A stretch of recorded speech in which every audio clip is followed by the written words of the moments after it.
Squatters in a disused pub had been living with a body in a freezer for months before it was found.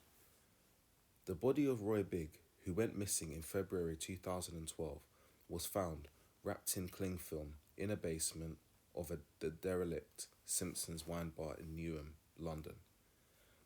Bailiffs were clearing out the building when they made the discovery on the 15th of October last year.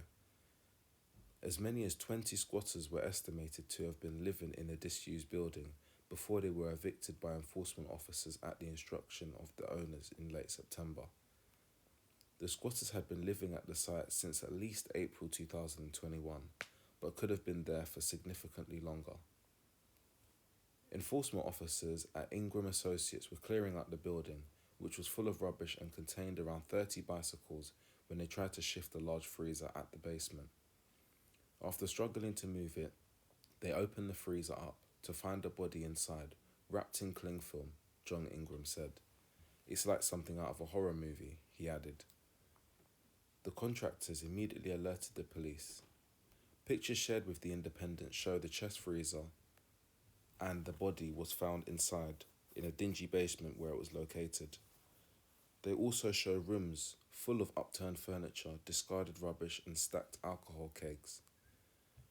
Metropolitan police officers working on the case have appealed for information about Mr. Bigg, who was believed to be around 70 years old when he died. They have not been able to identify any of his immediate family. Police said that Mr. Bigg's body may have been there for a number of years. They were able to identify his body on the basis of dental records. John Ingram said he started evicting the squatters with the help of 6 court enforcement agents and 2 dog handlers at 10:30 a.m. on the 29th of September 2021. His team started to search the property after the lodgers moved their belongings and discovered a very large knife, approximately 18 inches long, which was immediately taken to the police station. We didn't actually go into the basement initially, Mr. Ingram said. It was very dark and the steps were very dangerous. The whole place was in a real mess. His firm was then asked to clear the rubbish-strewn building and workmen made the shock discovery some days later on the 15th of October. Our guys were there clearing the place and they went down into the basement and saw an old freezer down there, Mr. Ingram said. It was a bit too heavy to move and they looked inside to see what was there, and of course there was a body in there. It's like something out of a horror movie. The body was in a freezer in the basement and was wrapped in cling film. Needless to say, we were all completely shocked. I told the security officer to report it to the police immediately, Mr. Ingram added.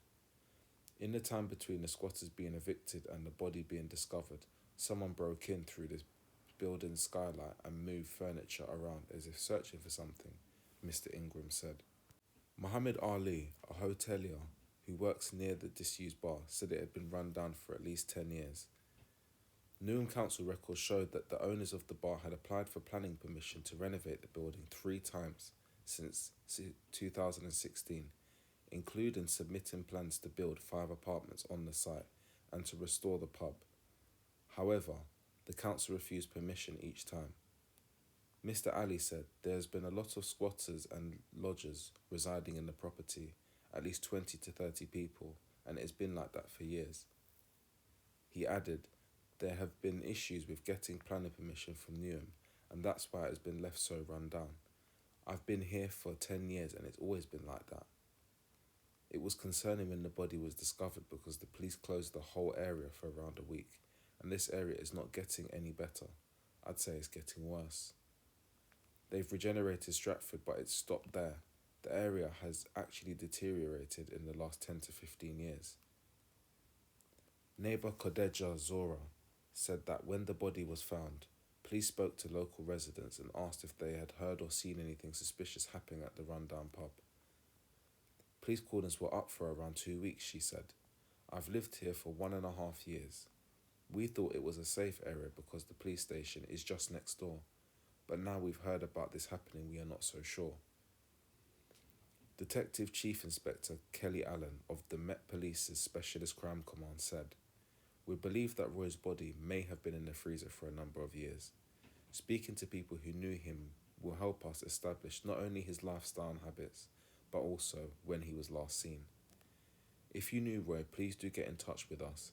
His birth date was the 8th of September 1944. We believe he would have been aged around 70 when he died. It doesn't matter if it's been a long time since you knew him or you knew him briefly. Any information may be of real significance to our inquiries. Once again, thank you for watching. Don't forget to like, comment, share and subscribe to enable this channel to continue running. You can also find even more stories on social media platforms and the website. Links will be in the description below.